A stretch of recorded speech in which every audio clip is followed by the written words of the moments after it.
gloire, gloire à notre Dieu. Il est le roi assis sur le trône et les anges lui rendent l'adoration.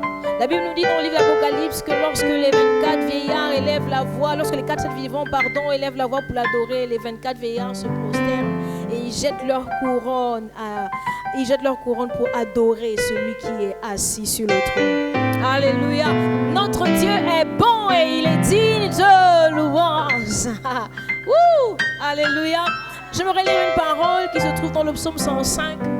La Bible dit: louez l'Éternel, invoquez son nom, faites connaître parmi les peuples ses hauts faits. Verset 2, chantez en son honneur, parlez de toutes ses merveilles. Verset 3, glorifiez-vous de son saint nom, que le cœur de ceux qui cherchent l'Éternel se réjouisse. Alléluia. Ce matin, nous voulons nous réjouir dans la présence de Dieu. Et j'aimerais que nous puissions ensemble nous connecter pour prier, pour dire à Dieu, nous sommes tellement heureux d'être là ce matin dans ta présence. Nous sommes tellement heureux d'avoir le privilège de te chanter, de chanter en ton honneur. Élevons nos voix, disons quelque chose à notre Dieu. Béni sois-tu, Seigneur, toi le Dieu qui nous aime tant. Merci pour la grâce et le privilège d'être là, oh Dieu, pour chanter ton nom. Nous voulons nous arrêter et considérer tes bienfaits, tes hauts faits. Donne-nous de te chanter, de te louer encore une fois, Seigneur, avec toute notre force, avec, Seigneur, tout notre cœur, avec, Seigneur, toute notre âme, avec toutes nos pensées. Nous voulons te célébrer ce matin. Nous voulons te dire merci, oh Dieu, par nos chants, Seigneur, par nos soupirs. Bref, Seigneur, nous voulons être là devant toi, oh Dieu, et trouver une expression, trouver une offrande ce matin, une offrande qui te soit agréable, toi qui es Dieu pour toute l'éternité. Seigneur, les générations passent, les royaumes passent. Oui, les empires passent, mais toi, tu demeures. Nous voulons chanter ton nom aussi longtemps que tu nous en feras la grâce. Reçois nos chants ce matin, reçois nos prières. Oui, nous sommes là pour toi. Béni sois-tu, Éternel, notre Dieu, dans le beau nom de Jésus. Amen. Nous voulons louer notre Dieu, nous voulons chanter notre Dieu, nous voulons chanter en son honneur. Nous voulons dire qu'il n'y a point de Dieu comme lui. Nous voulons dire que toute la gloire est à lui. Nous voulons dire que toute la gloire est à lui. Alléluia. Prie ce matin. Pour t'honorer, nous dansons. Jésus, tu es ma référence. Dans ma vie, tu es à la première place. Je ne connais plus la décadence. Avec toi, Seigneur, j'atteins l'excellence.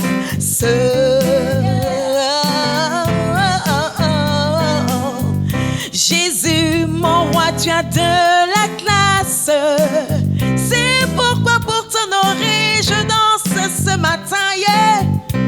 Et au galop vers toi, je m'élance pour te dire que tu es Dieu, que je t'aime. Oh, oh, Seigneur, tu es ma référence. Dans ma vie, tu es à la première place. Je ne connais plus la décadence. Avec toi, Seigneur, j'atteins l'excellence. Seigneur, tu es ma référence. Seigneur, tu es ma référence. Dans ma vie, tu es à la première place. Je ne connais plus la décadence. Je ne connais plus la décadence. Alléluia. Avec toi, Seigneur, j'atteins l'excellence. J'atteins l'excellence. Je dis Jésus, mon roi, tu as de la classe. Alléluia. Jésus, mon roi, tu as de la classe. C'est pourquoi pour t'honorer. Oui, je danse et au galop vers toi. Je m'élance, je m'élance. Hey, yeah. Pour te dire que je t'aime et je danse.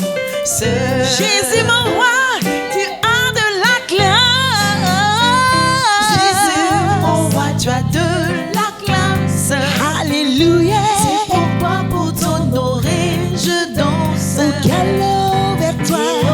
Je m'étends ce matin pour te célébrer, pour te dire que je t'aime et je danse.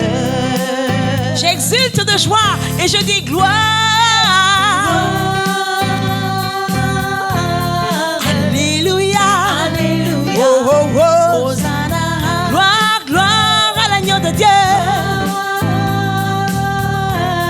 Alléluia. Alléluia. Hosanna. Tu es roi. Tu es roi. Tu es roi. Tu es roi de ma vie. Tu es roi de nos vies. Roi de nos nations. Roi de mon pays. Roi de fleurs de vive.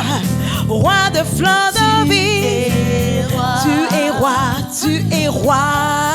Tu es Roi de pièces. Roi d'harmonie. Roi de source. Roi, roi, roi, roi. Tu es Ton règne dans cette nation, ton règne dans cette nation. Tu es roi de toutes les institutions. Nous disons que tu règnes sur le Gabon. Tu règnes, tu règnes. Tu es roi. Tu es roi. Tu es roi. Alléluia. Nous pouvons acclamer le roi des rois ce matin. Nous pouvons acclamer le roi des rois ce matin. Alléluia. Nous t'élevons Jésus. Oui, nous poussons des cris de joie, des cris de triomphe. Alléluia. Tu es digne, tu es digne, tu es digne, tu es digne, tu es Dieu, tu es roi. Seigneur, nul ne peut s'égaler à toi. Tu es Dieu. Tu es Dieu. Tu n'as pas d'égal. Alléluia. C'est la vérité, Seigneur. Ah, tu as toujours été imité, mais jamais égalé. Ce matin, nous te célébrons. Nous t'adorons, roi des rois, Seigneur. Dieu de mon salut. Dieu de ma nation, tu es. Nous t'établissons roi ce matin encore. Béni soit le nom de celui qui vient, le nom du Seigneur.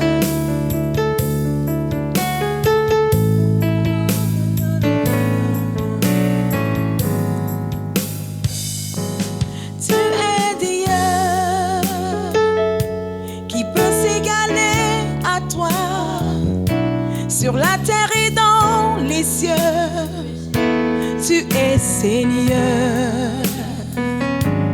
Tu es Dieu, qui peut s'égaler à toi, sur la terre et dans les cieux. Tu es Seigneur. Oh, oh. Tu es Dieu. Tu es Dieu. Tu es Dieu. Tu es Dieu. Tu es Dieu. Tu es Dieu. Tu es Dieu. Tu es Dieu. Tu es Dieu.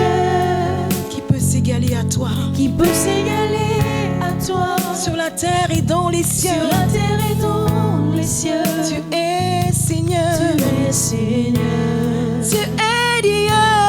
Tu es Dieu. Nous le confessons. Peut s'égaler à toi, Nous le sur proclamons. la terre et dans les cieux. Tu es Seigneur. Seigneur. Tu es Dieu.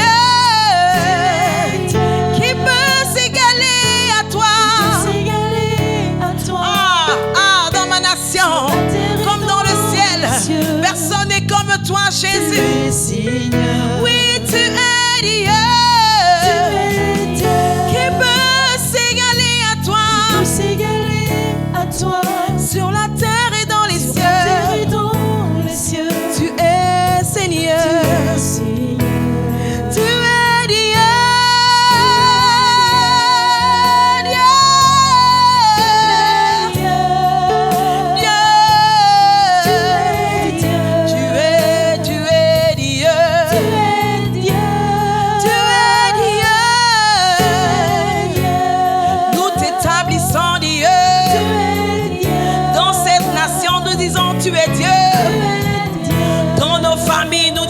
tu es Dieu. Dans nos foyers, nous disons, tu es Dieu. Oh, oh, tu es Dieu. Tu règnes en majesté.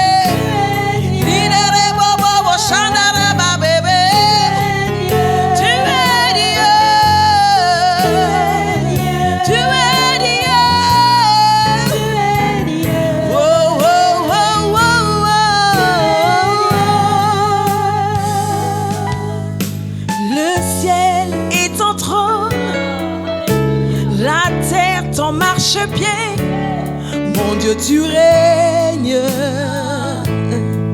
Oui, tu règnes. Un jour, tu m'as sauvé. Oui, tu m'as racheté pour la louange de ton nom. Oui, louange de ton nom. Le ciel est ton trône. La terre, ton marche-pied. La terre, ton marche-pied. Mon Dieu, tu règnes. Dieu, tu règnes. Alléluia. Tu règnes. Le ciel est ton trône. Le ciel est ton trône. La terre, ton marche-pied. La terre, ton marche-pied. Oui, Dieu, tu règnes. Dieu, tu règnes. D'éternité en éternité. Alléluia. Tu règnes. Un jour, tu m'as sauvé. Un jour, tu m'as sauvé. Aïe, tu m'as racheté. Tu m'as racheté. Pour la louange. La louange de ton nom.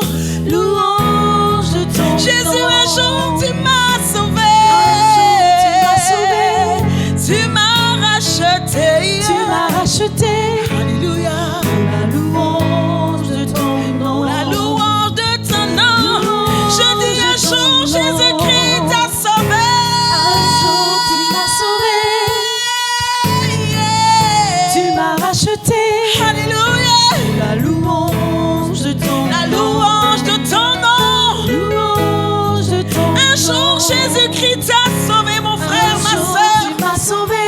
Oui, il t'a racheté de la boue du Tu péché. m'as racheté. Alléluia. La louange C'est pour le louer, de ton l'adorer. Tu peux dire qu'il est Dieu ce matin. Proclamons-le. Il est Dieu. Tu es Dieu. Tu es Dieu. Oh, tu es Dieu. Alléluia, tu es Dieu. Tu es Dieu. Tu règnes en majesté. Tu règnes en seigneurie. Alléluia, tu es Dieu. Tu es Dieu.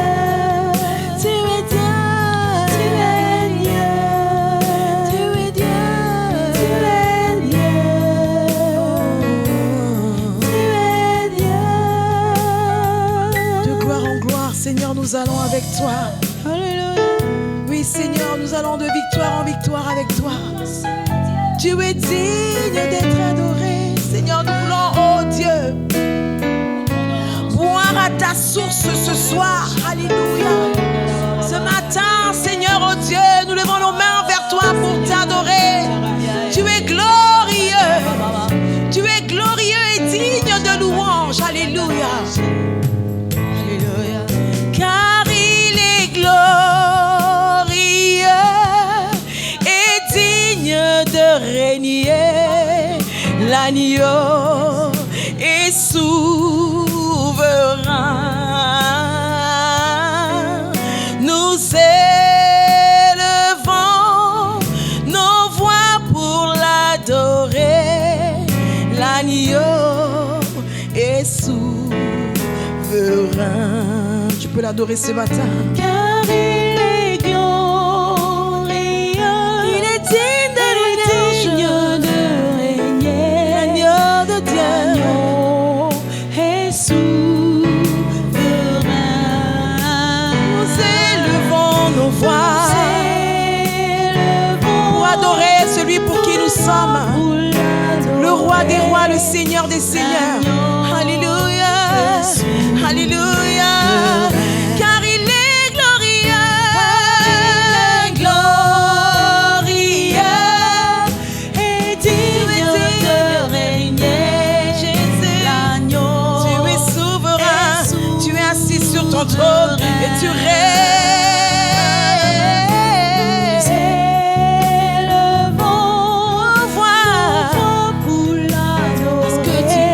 Dit l'agneau est souverain.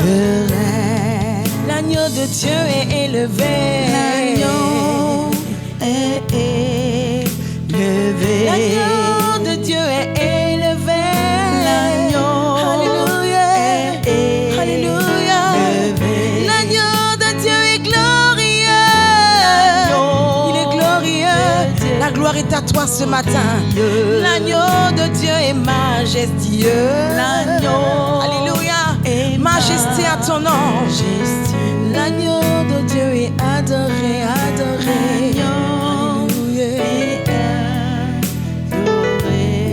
L'agneau de Dieu est adoré, adoré, digne adoré. Sois adoré ce matin. L'agneau est adoré.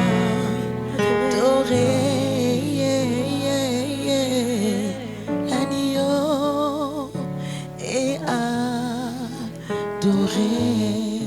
adoré. Merci Seigneur. Entends nos chants ce matin.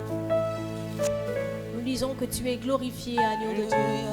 Nous disons que tu es élevé, agneau de Dieu.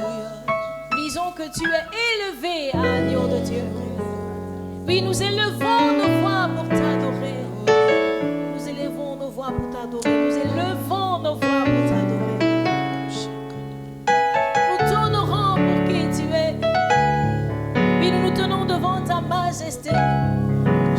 Et nous disons que tu es glorieux, tu es glorieux, tu es glorieux. Tu es glorieux.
Nos cœurs à recevoir ta parole parce qu'elle nous guérit, parce qu'elle nous rend meilleurs, parce qu'elle nous donne de t'aimer davantage.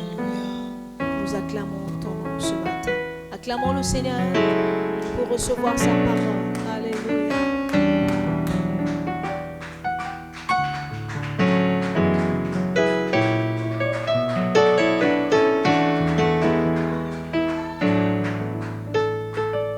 Gloire, gloire au Seigneur Jésus-Christ pour ces moments extraordinaires d'adoration. Quelle atmosphère de joie, quelle atmosphère d'adoration, quelle atmosphère de louange à notre Dieu. Ça fait du bien de demeurer dans cette atmosphère et nous voulons rendre gloire à Dieu pour cela. Merci au Seigneur pour sa grâce que nous avons, la grâce que nous avons de participer, de prendre part à de tels moments en ligne. C'est notre privilège.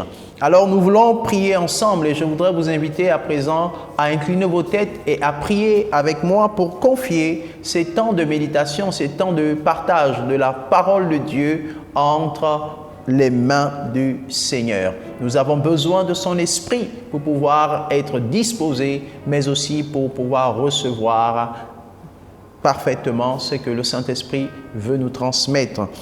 Nous lui rendons toute la gloire pour ce culte et pour ces moments de louange, d'adoration et pour ces moments de partage de la parole que nous sommes sur le point d'échanger. Alors prions ensemble, inclinons nos têtes et disons au Seigneur, merci, et aussi que nous avons besoin de lui, besoin de sa grâce, besoin de son esprit pour ces moments.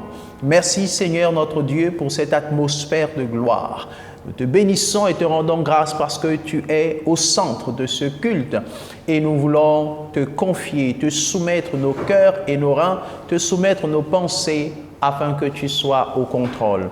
Nous avons besoin de toi, Saint-Esprit. Aide-nous à nous disposer encore et à recevoir le meilleur de ta part. Nous voulons, au-delà des mots, entendre ta voix. Au-delà des mots, recevoir ce que tu as préparé d'avance pour nous, pour notre croissance spirituelle, pour notre attachement à Christ, pour notre plein épanouissement. Merci pour ta glorieuse présence. À toi la gloire, Seigneur. C'est dans le nom de Jésus que nous avons prié. Amen. Amen et encore Amen au Seigneur pour sa glorieuse présence. Nous sommes heureux de partager aujourd'hui encore sa parole avec chacun d'entre vous et n'oublions pas que nous sommes dans une saison spéciale. Nous sommes dans des temps assez particuliers et une saison pendant laquelle nous jeûnons et prions. Et pendant cette saison de jeûne et prière, pour un épanouissement total de notre personne, nous voulons partager aujourd'hui sur un thème qui va nous emmener, nous pousser davantage à être au cœur de notre relation avec Christ, qui va nous aider à comprendre les principes et la nécessité de la croissance spirituelle pour un épanouissement total. C'est la raison pour laquelle le thème que nous voulons partager aujourd'hui s'intitule « Les mystères du palmier ». Pourquoi la Bible compare-t-elle le chrétien au palmier? Voici donc le thème que nous voulons partager aujourd'hui. Les mystères du palmier. Pourquoi la Bible compare-t-elle le chrétien au palmier? Alors, je vous invite d'entrée de jeu à lire avec moi notre texte de base qui se trouve dans le psaume 92 du verset 12 à 15. David nous donne le texte nécessaire pour comprendre ces vérités bibliques que nous voulons partager. Alors, il dit dans ce psaume que les justes croissent comme le palmier. Il s'élève comme le cèdre du Liban. Planté dans la maison de l'Éternel, il prospère dans les parvis de notre Dieu. Ils portent encore des fruits dans la vieillesse. Ils sont pleins de sève et verdoyants. Pour faire connaître que l'Éternel est juste, il est mon rocher et il n'y a point en lui d'iniquité. Alléluia. Permettez-moi de relire encore. Les justes croissent comme le palmier, ils s'élèvent comme le cèdre du Liban. Plantés dans la maison de l'Éternel, ils prospèrent dans les parvis de notre Dieu. Ils portent encore des fruits dans la vieillesse. Ils sont pleins de sève et verdoyants. Pour faire connaître que l'Éternel est juste. Il est mon rocher et il n'y a point en lui d'iniquité. Amen. Voici donc ce merveilleux texte qui nous sert de base pour partager sur ce thème. David nous apprend donc que le juste peut être comparé au palmier. Il nous dit que les justes croissent comme le palmier, que les justes grandissent comme le palmier. En d'autres termes, il fait une comparaison. Et il nous emmène à réaliser que le palmier est souvent plein de sève, que le palmier est souvent verdoyant, que le palmier porte toujours des fruits même dans sa vieillesse, que le palmier est un arbre spécifique qui a de nombreuses vertus et il compare le juste au palmier et fait comprendre au juste que sa croissance spirituelle, que sa croissance en un mot doit être semblable à celle du palmier. Alléluia. Alors, il y a plusieurs questions qui viennent dans notre esprit, mais avant d'aborder ces questions, notons quand même que David est un Israélite. Et comme tout bon Israélite, il a une bonne connaissance de certains arbres. Oui, parce que certains arbres sont représentés dans la Bible parce que ces arbres-là ont une portée très profonde. D'abord dans la vie culturelle du peuple d'Israël, mais aussi ces arbres ont une portée spirituelle et renferment certains symboles spirituels rattachés à la nation d'Israël et à la relation entre Dieu et l'homme. Donc David connaît très bien le contexte culturel du peuple d'Israël. Il sait très bien que le palmier fait partie des arbres qui sont très utilisés en Israël, tout comme cela l'est dans le Moyen-Orient en général, et même chez nous en Afrique et dans d'autres pays occidentaux.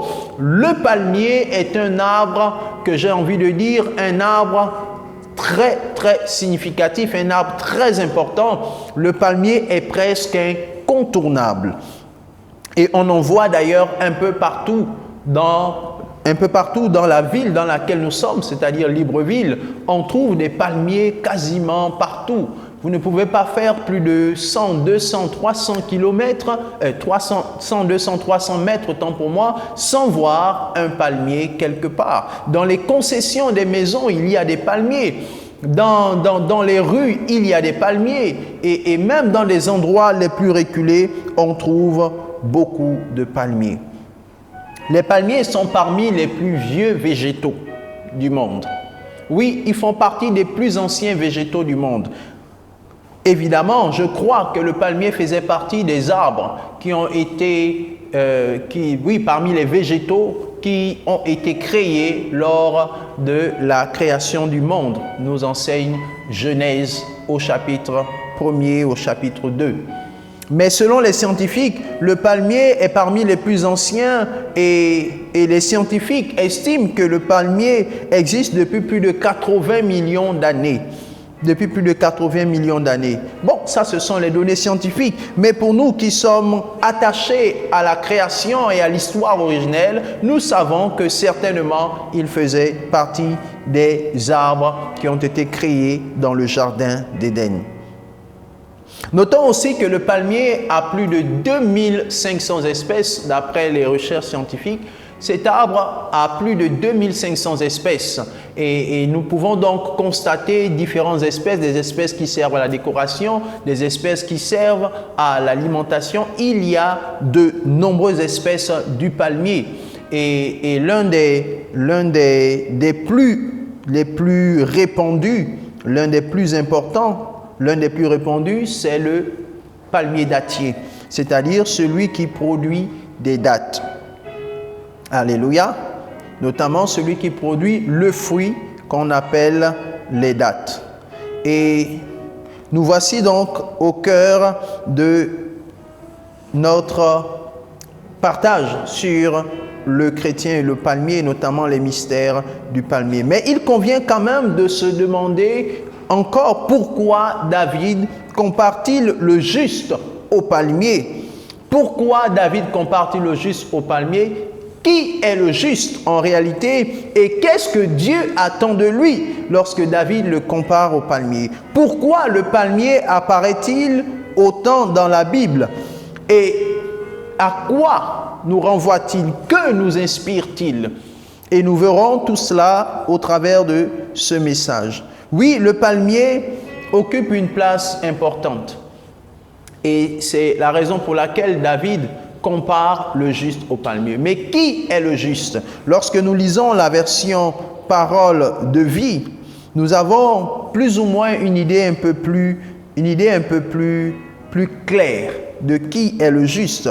J'ai envie déjà de dire que c'est vous et moi qui avons reçu Jésus comme Seigneur et Sauveur, mais cela est encore mieux présenté dans la version Parole de vie lorsque David parle.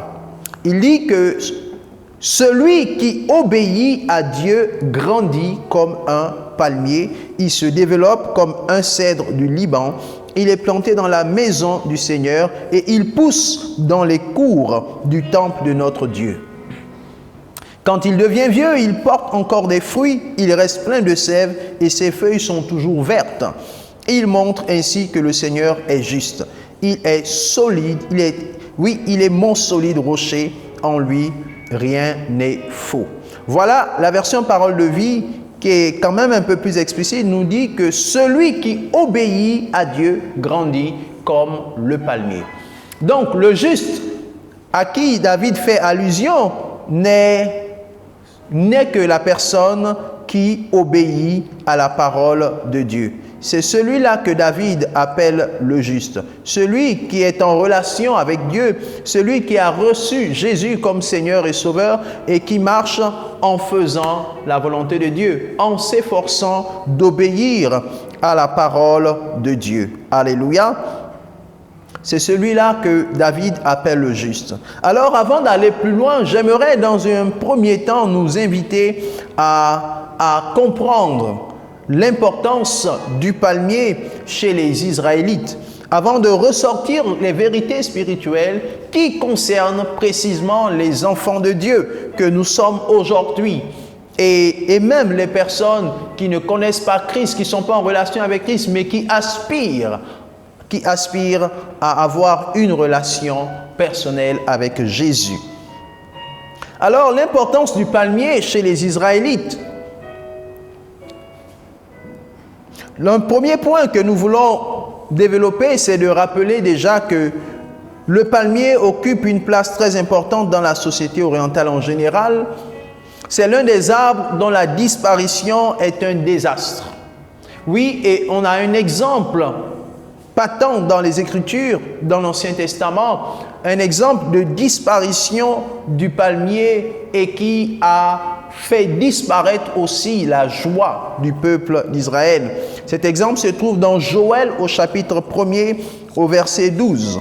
Joël chapitre 1 verset 12 nous dit « Les vignes sont sans fruits et les figuiers ont manqué, les grenadiers et les palmiers, les pommiers et tous les arbres des champs ont séché. C'est pourquoi la joie a cessé entre les hommes. » Il s'agit en fait de l'histoire de la déportation d'Israël. En fait, Israël avait été déporté et la ville avait été ravagée. Et quand le pays avait été ravagé, alors les arbres aussi ont perdu de leur vie, évidemment. Alors, parmi ces arbres-là se trouvait le palmier, le pommier, l'olivier, la vigne, etc. Et Joël nous apprend qu'à cause de la destruction de ces arbres parmi lesquels se trouvait le palmier, la joie avait cessé dans le pays. Les hommes étaient devenus malheureux. Ça doit donc attirer davantage notre attention. Deuxième chose qu'on apprend dans les Écritures au sujet du palmier, c'est que on découvre que la ville de Jéricho était la ville des palmiers. C'était une ville qui possédait une palmeraie sur une surface qui allait au-delà de 20 km. Vous pouvez donc imaginer le nombre de palmiers qu'il pouvait avoir dans cette ville. On parle de plus de 20 km. Et Deutéronome 34 au verset 3 nous renseigne dessus. Le Néguev, les environs du Jourdain, la vallée de Jéricho, la ville des palmiers jusqu'à Zoar. Donc Jéricho était une ville remplie de palmiers. Et ces palmiers avaient justement une importance pour les Israélites. Toujours pour les Israélites, quelques valeurs symboliques attachées aux palmiers. Premièrement, le tronc qui est droit et haut sert de terme de comparaison pour la croissance du juste et l'élévation de la sagesse. C'est ce que nous apprend le psaume 92 au verset 13. Car les justes poussent comme le palmier, c'est notre texte de base, nous montre que le palmier a un tronc qui est droit. Et quand bien même il peut avoir des intempéries, il peut se pencher, mais après il revient à sa position initiale. Il est droit et il va très haut, tout comme le juste, pour nous enseigner sur la droiture, pour nous enseigner sur le fait que celui qui marche dans la droiture peut aller très loin. Celui qui marche dans la droiture, le Seigneur peut l'élever davantage, l'élever et lui accorder une sagesse plus grande pour sa croissance. Donc ça fait référence à la droiture. Et on voit aussi dans les Écritures, dans Juges, chapitre 4, du verset 4 au verset 5, on voit que le palmier occupait une place aussi importante parce que sous les palmiers se trouvait la prophétesse Déborah et elle exerçait sa vocation, ses jugements pour le peuple sous des palmiers. La Bible dit dans ce texte de Juges 4, versets 4 à 5, « En ce temps-là, Déborah, prophétesse, femme de Lapidote, jugeait Israël, et Déborah se tenait sous un palmier entre Rama et Bethel, en la montagne d'Éphraïm, et les enfants d'Israël montaient vers elle pour être jugés. » Donc nous avons encore là un exemple, une apparition du palmier dans les Écritures. Déborah restait sous le palmier pour pouvoir exercer sa vocation auprès du peuple d'Israël. Un autre élément qui ressort dans les Écritures, c'est la feuille de palmier. On voit que la feuille de palmier, ou la palme si on veut le dire ainsi, était un motif d'ornement dans le temple de Salomon, c'est-à-dire un motif de décoration dans le temple de Salomon. Et nous avons l'exemple ou l'illustration dans 1 Roi chapitre 6 verset 29. Il est écrit: « Il fit sculpter sur tout le pourtour des murs de la maison, à l'intérieur et à l'extérieur, des chérubins, des palmes et des fleurs épanouies. Il couvrit d'or le sol de la maison à l'intérieur et à l'extérieur. » 1 Roi 6 verset 29. On peut aussi trouver la même histoire dans le verset 32 et 34. Donc on voit que la palme servait de motif de décoration dans le temple de Salomon. Un autre fait important dans les Écritures et notamment dans l'Ancien Testament, c'est la fête des tabernacles. À la fête des tabernacles, les Israélites portaient des palmes. Donc, ils coupaient des branches de palmier et ils utilisaient cela pour construire des huttes, pour construire des cabanes. C'est ce que nous renseigne Néhémie au chapitre 8, au verset 15 et Lévitique 23, 42 à 43. Permettez-moi juste de lire Néhémie 8, 15. Il est écrit: « Et qu'ils devaient le faire savoir et en publier l'annonce dans toutes leurs villes et à Jérusalem en ces termes. Sortez dans la montagne et rapportez du feuillage d'olivier sauvage, du feuillage de myrte, du feuillage de palmier et du feuillage d'arbres touffus pour faire des huttes comme il est écrit. » Et quand on lit Lévitique 23, verset 42-43, il est bien précisé: « Pendant 7 jours, vous habiterez dans des huttes de feuillage.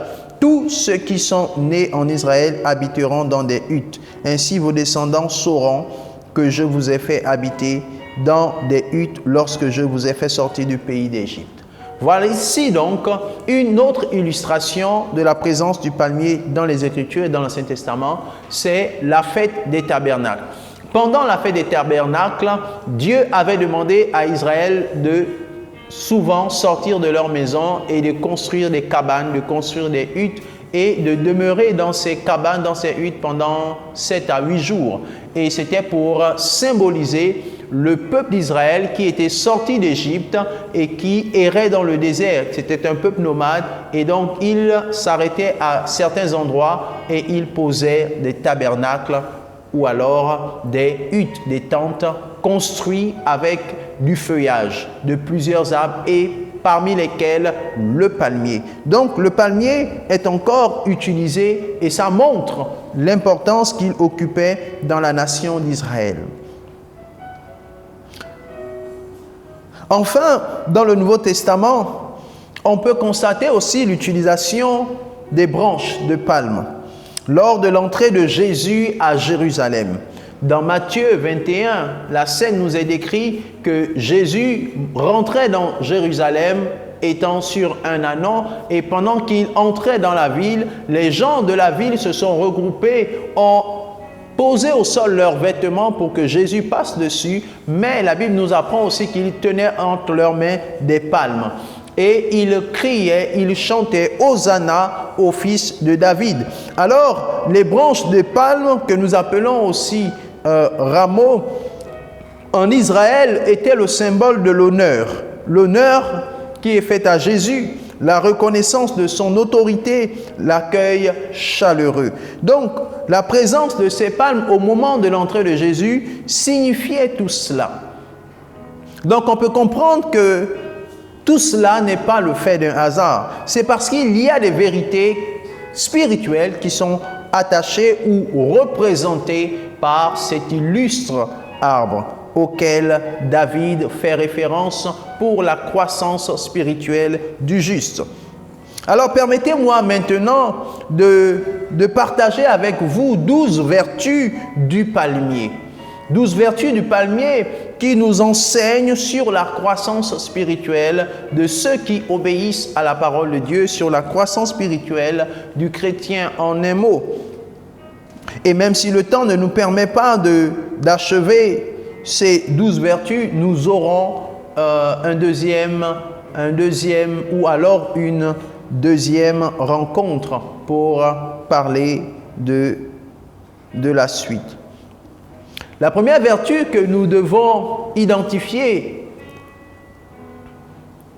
au sujet du palmier, c'est d'abord de savoir que le palmier est un arbre qui est comblé de vertus et dont on ne peut s'en passer.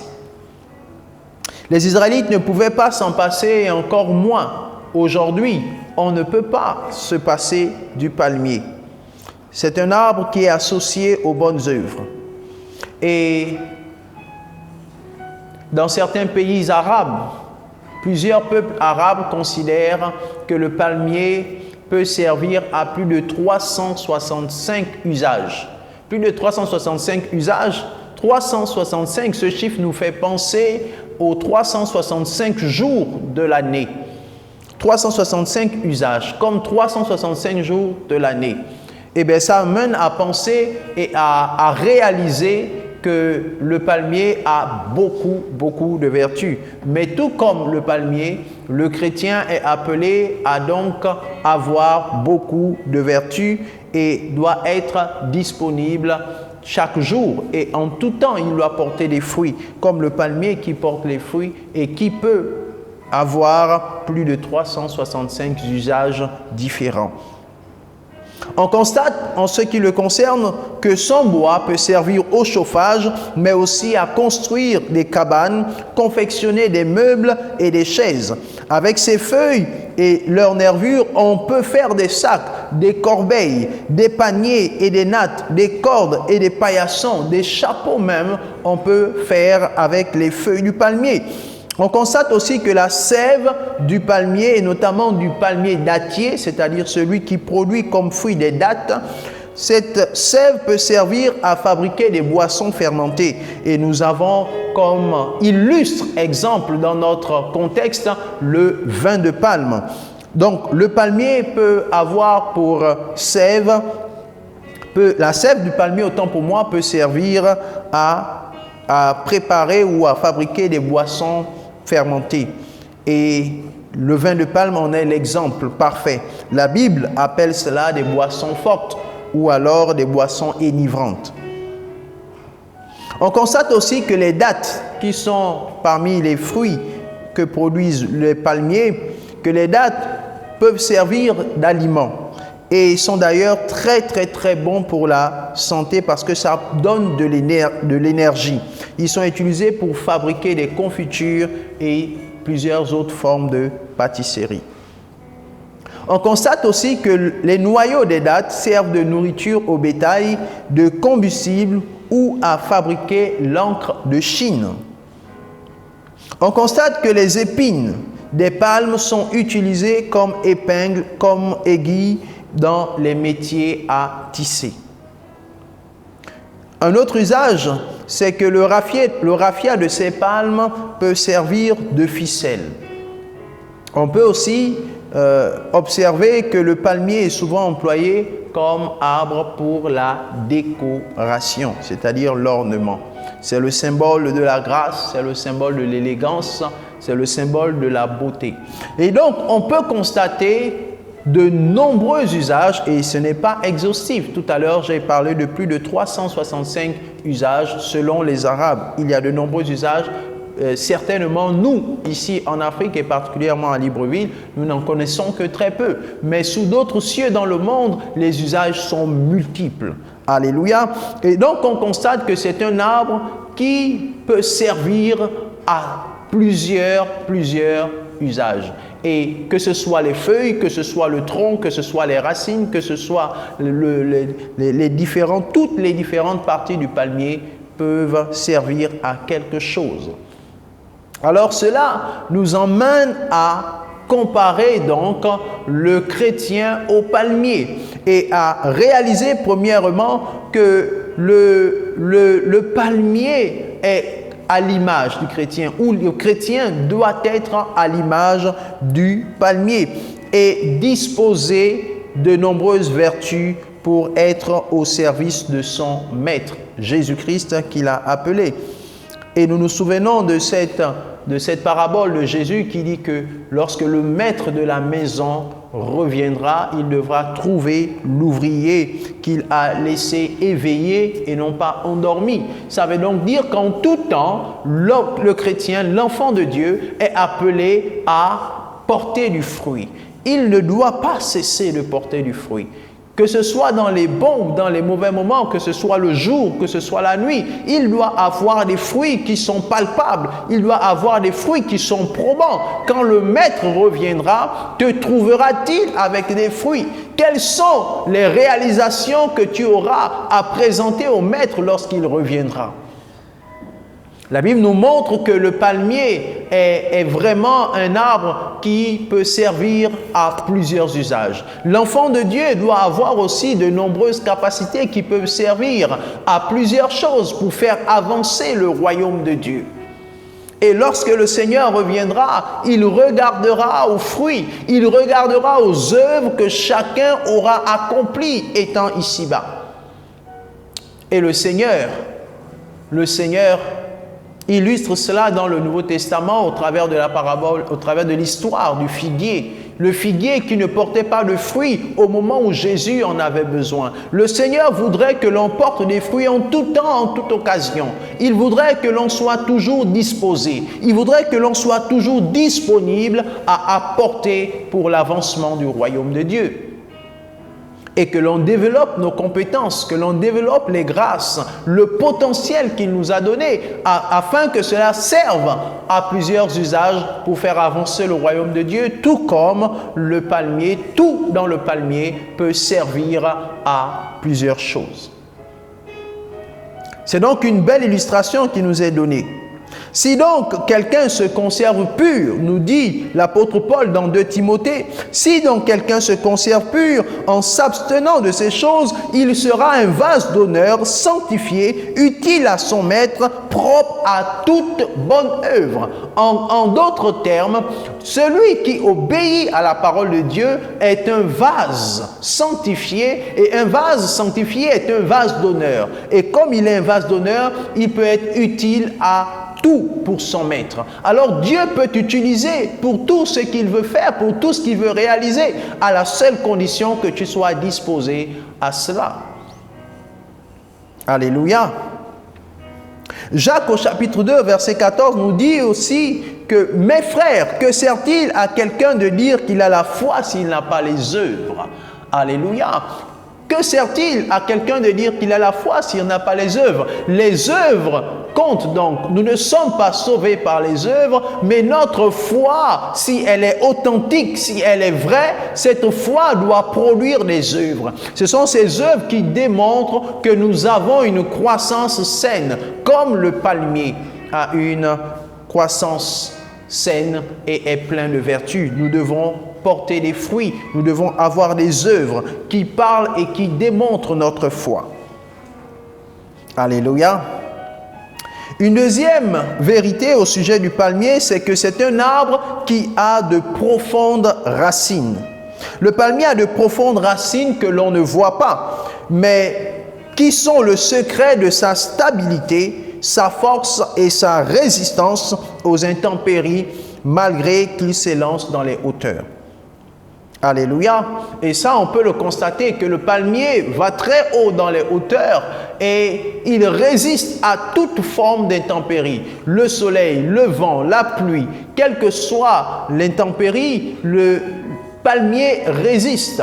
Il résiste aux tempêtes et pourtant, il n'est pas très large et pourtant, il n'est pas très volumineux en termes de grosseur. Mais il a des racines qui sont très profondes. Des racines qui sont très profondes et qui font sa stabilité. Alléluia. Des racines qui sont très profondes et qui font sa stabilité. C'est aussi l'image donc du chrétien qui est appelé à avoir des racines profondes. Et le psaume 1er nous apprend que celui qui se confie en l'Éternel, ou heureux l'homme qui se confie en l'Éternel, celui-là qui plonge dans la loi de l'Éternel, ses regards, qui la médite jour et nuit, est comme un arbre planté près d'un courant d'eau et dont le feuillage ne se flétrit point, parce que ses racines sont profondes. Le chrétien est donc appelé à s'investir davantage dans la parole pour avoir des racines suffisamment profondes et ne pas trébucher aussi facilement que ça lorsqu'une difficulté se présente à lui, lorsqu'une persécution se présente à lui, lorsqu'une tribulation, un vent, une tempête souffle. Il est appelé à résister à cause de la profondeur de ses racines. Mais la profondeur de ses racines n'est autre chose que la profondeur de sa communion avec la parole de Dieu et l'application qu'il en fait dans sa vie. C'est donc une des vérités importantes que nous apprenons lorsque nous étudions le palmier, cet arbre illustre. Un troisième élément, et je vais commencer à atterrir à partir de cet élément.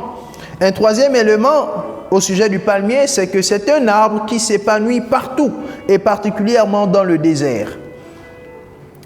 Alléluia. Le palmier est un arbre qui s'épanouit partout. On peut le retrouver sur tous les sols. Et dans le désert, il pousse même lorsqu'on ne retrouve que le sable. Il pousse, mais pourtant il ne se nourrit pas de ce sable. Alléluia. Le palmier peut s'adapter à n'importe quel environnement et pousser. Et on comprend par là que les Écritures, la Bible, le Seigneur voudrait aussi que le chrétien sache s'adapter, le chrétien sache grandir, le chrétien sache s'épanouir dans tout type d'environnement. Que l'environnement soit favorable ou non, le chrétien doit pouvoir s'épanouir pour la simple et unique raison qu'il ne tire pas son épanouissement des événements extérieurs à lui, mais plutôt de son fort intérieur, de sa relation avec Dieu. C'est la raison principale qui fait que le palmier peut s'épanouir partout et pousser. Même dans le désert, le palmier pousse. Et d'ailleurs, c'est un des rares arbres qui pousse et que l'on retrouve souvent dans le désert. Le palmier. Alléluia. Le Seigneur nous appelle à être comme le palmier. Quand le juste est juste, quand le juste obéit à la parole de Dieu, il peut porter du fruit n'importe où il se trouve. Je me souviens de l'exemple de cet homme, de ce serviteur de Dieu qui avait rendu témoignage en disant que lorsqu'il a commencé son ministère, le ministère commençait à fleurir et il commençait à devenir riche en quelque sorte parce que il était béni par le peuple qu'il avait et au bout d'un temps, le Seigneur lui a dit de laisser cette église qu'il avait commencé à faire grandir. Le Seigneur l'a appelé à laisser cette église et à partir dans un endroit autre où il n'y avait pas d'église et à commencer une église avec rien du tout, avec aucun soutien, avec aucun moyen. Et quand il a commencé cette œuvre, elle a commencé à porter du fruit. Et au moment où elle commençait à porter du fruit et que les moyens commençaient à venir, le Seigneur lui a dit de partir encore de là et d'aller ailleurs. Et il a compris au fur et à mesure de cet exercice que Dieu l'emmenait à comprendre que la richesse en réalité se trouvait en lui et que quel que soit l'endroit où il pouvait aller pour ouvrir une église, cette église devait nécessairement prospérer parce que cela se trouvait en lui.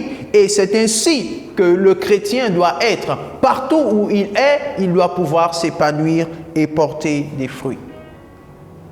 Alléluia. Un quatrième élément et dernier élément par lequel nous allons atterrir pour aujourd'hui, c'est que le palmier est un arbre qui vit de l'intérieur. Je l'ai déjà touché un petit peu dans le précédent point, mais j'aimerais insister sur cet élément parce que c'est crucial pour nous, pour notre relation avec Dieu, pour notre intimité avec Christ. Le palmier est un arbre qui vit de l'intérieur. Certaines de ses racines adventives sont groupées en faisceaux pour capter l'eau en profondeur et à la différence de la plupart des arbres, sa vie, c'est-à-dire la sève, ne circule pas sous écorce. Il attire du centre de son tronc, de l'intérieur de lui-même. Là se trouve la source de sa croissance. Alléluia! Waouh! Quelle illustration!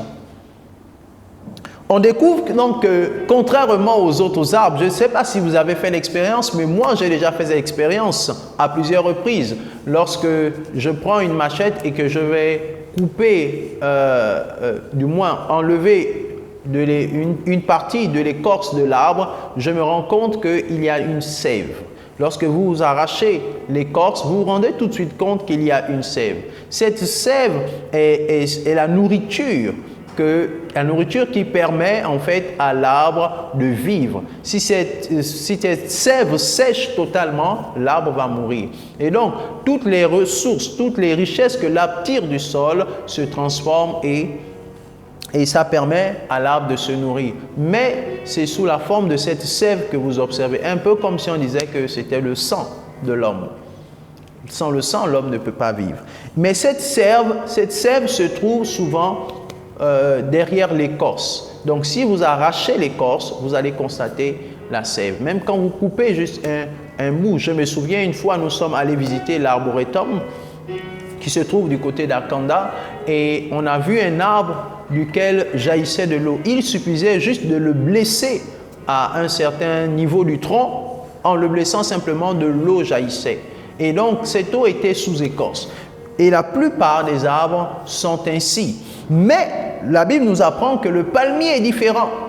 Oui, sa sève ne se trouve pas sous l'écorce, mais sa sève se trouve au centre de son tronc, à l'intérieur de lui. Et c'est de là qu'il tire toute sa vie, c'est de là qu'il tire toute sa croissance.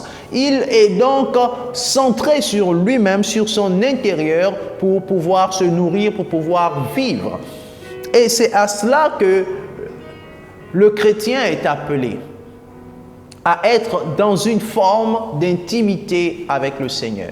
En fait, ce qui fait la force du chrétien, ce n'est pas sa vie extérieure, sa réunion publique, sa relation avec les autres. Oui, tout cela est important, mais ce qui fait la principale force de son épanouissement et de sa croissance, c'est son intimité avec le Seigneur. Ce qu'il produit à l'extérieur n'est que le résultat de ce qu'il produit à l'intérieur de lui, dans son intimité avec le Seigneur. C'est donc un symbole du chrétien authentique, celui qui mène une vie droite et honnête, sans se laisser troubler par le milieu ambiant. Alléluia. Il cherche toujours son intimité et c'est dans cette intimité qu'il grandit, c'est dans cette intimité qu'il s'épanouit. Alléluia. Je bénis le Seigneur pour cela parce que je crois que cette saison dans laquelle nous sommes pour un épanouissement total nous emmène à comprendre qu'en réalité, l'épanouissement total provient de l'intérieur, provient de la relation intime et personnelle et cachée que nous avons avec Jésus. Ça ne dépend pas des événements, ça ne dépend pas des circonstances extérieures. Notre épanouissement ne doit pas dépendre des circonstances extérieures, parce que tout ce qui vient de l'extérieur est passager. Mais ce qui est produit à l'intérieur de nous est ce qui est essentiel et vital pour notre vie, pour notre épanouissement, pour notre relation avec Christ. Alors, sur cette base, j'aimerais nous inviter à prier maintenant et à dire, Seigneur, je réalise encore que mon intimité est importante. Mes moments de méditation personnelle sont importants. Mes moments de prière personnelle avec toi sont importants. Oui, c'est important d'être dans la grande assemblée, mais c'est encore plus important d'avoir une relation intime avec toi, parce que c'est dans cette intimité que je peux tirer le meilleur pour mon épanouissement, le meilleur pour ma croissance, le meilleur pour ma vie. Seigneur, je réalise, tout comme le palmier, que je peux porter du fruit partout où je suis, en toute occasion, favorable ou non. Je réalise que je suis comblé de vertu, mais souvent je ne le réalise pas. J'ai un potentiel que moi-même je ne réalise pas. Et pour cela, j'ai besoin de toi. J'ai besoin que tu éclaircisses encore ma connaissance de moi-même, la connaissance de mon identité en toi, de ce que je suis et que je suis appelé à faire, de ce que je suis et de ce que je dois comprendre pour mon épanouissement. Seigneur, je te rends grâce pour ta parole qui est esprit et vie. Je proclame dans le nom de Jésus qu'au travers de cette connaissance, Seigneur, je développe davantage mon intimité avec toi. Je développe davantage ma relation personnelle avec toi, car je réalise que c'est de l'intérieur que la vraie vie se produit dans la relation avec ton esprit. Seigneur, je te bénis et je te rends grâce. Merci de m'aider à ressembler au palmier. Que toute la gloire te revienne. Dans le nom de Jésus. Amen. Que le Seigneur nous bénisse. Ceci n'est que la première partie de ce message sur les mystères du palmier et pourquoi Dieu compare le chrétien au palmier au travers de ce texte de David qui nous dit que les justes, c'est-à-dire ceux qui obéissent à Dieu, croissent comme le palmier. Dimanche prochain, nous allons partager la suite de ce message. Je nous invite à rester connectés et à prier tout au long encore de cette semaine et à demeurer dans l'intimité avec le Seigneur pour notre plein épanouissement. Que Dieu nous bénisse. À très bientôt et agréable journée dans sa paix et sa grâce. Amen.